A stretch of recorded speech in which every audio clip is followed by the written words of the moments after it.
کراچی میں ہولی کی تقریب سے وزیر اعظم نواز شریف خطاب کر رہے ہیں۔ بسم اللہ الرحمن الرحیم۔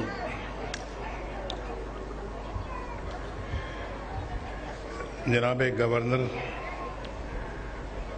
معزز وزراء کرام، جناب اسماعیل راہو صاحب، جناب نہال ہاشمی صاحب، جناب شاہ محمد شاہ صاحب، محترم کشن چند اڈوانی صاحب، جناب ڈاکٹر شیام سندر اڈوانی صاحب، جناب ڈاکٹر درشن پنچھی صاحب اور کھیل داس کوستانی صاحب، ہندو برادری کے ممتاز شخصیات، معزز خواتین و حضرات، مجھے 2 سال پہلے بھی اسی جگہ آ کے بے حد خوشی ہوئی تھی، اور آج یہاں آ کر اس سے بھی زیادہ خوشی ہو رہی ہے۔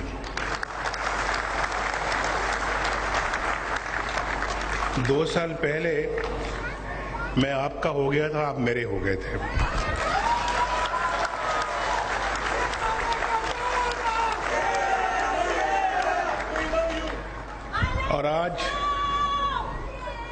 اور آج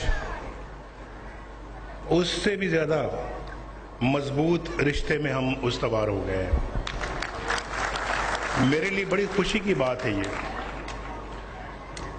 کتنا ماشاءاللہ بھرا ہوا ہال ہے، مجمع ہے، جوش ہے، جذبہ ہے، اور سب سے پہلے میں بھول گیا ہیپی ہولی۔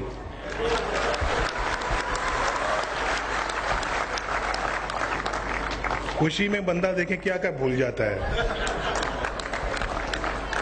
تو میری طرف سے ہولی بہت بہت مبارک ہو۔ مجھے بھی بالکل جی، بڑے شوق سے۔ اور ابھی یہاں پہ غالباً اڈوانی صاحب نے یہ کہا تھا، بہاروں پھول برساؤ، آپ نے کہا تھا۔ کاش کہ مجھے 10 سال پہلے یہ کہتے، میں خود آپ کو یہ سناتا، اور آپ کہتے کہ جناب کوئی فرق نہیں ہے میری آواز میں اور محمد رفیع کی آواز میں۔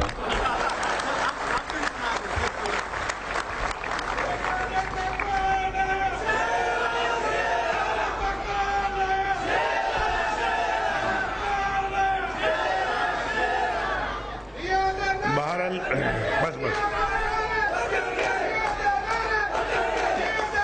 بس تھینک یو، شکریہ، بہت بہت شکریہ آپ کا، بہت بہت شکریہ۔ بڑی اچھی باتیں ہوئی ہیں، بڑے اچھی تقریریں ہوئی ہیں، اور میں سمجھتا ہوں کہ یہ میری خوش نصیبی ہے کہ آج میں آپ کے اس فنکشن میں شامل ہوں، آپ کے تہوار میں میں بھی شامل ہوں، اور میں آپ کو خود مبارکباد دے رہا ہوں۔ اور خواتین و حضرات، رنگوں اور محبت کے اس تہوار کے موقع پر میں نے ابھی جیسے تمام ہندو برادری کو مبارکباد پیش کی ہے، یہ رت کے بدلنے کا اعلان ہے، اور ہر مذہب اپنے تہواروں اور تعلیمات کے ذریعے اس بات کی یاد دہانی کراتا ہے کہ انسان کو کبھی مایوس نہیں ہونا چاہیے۔ اگر کسی وقت حالات اچھے نہیں ہوتے تو آنے والا کل ضرور سازگار ہوتا ہے، اور آخری فتح ہمیشہ ان کی ہوتی ہے جو حق اور سچ کے ساتھ کھڑے ہوتے ہیں۔ یہ بالکل پلے باندھ لیں، حق اور سچ کے ساتھ کھڑے ہو جانا چاہیے، کچھ بھی ہو۔ میں نے تو یہی سیکھا ہے اپنی زندگی میں۔ اور پھر ہولی بھی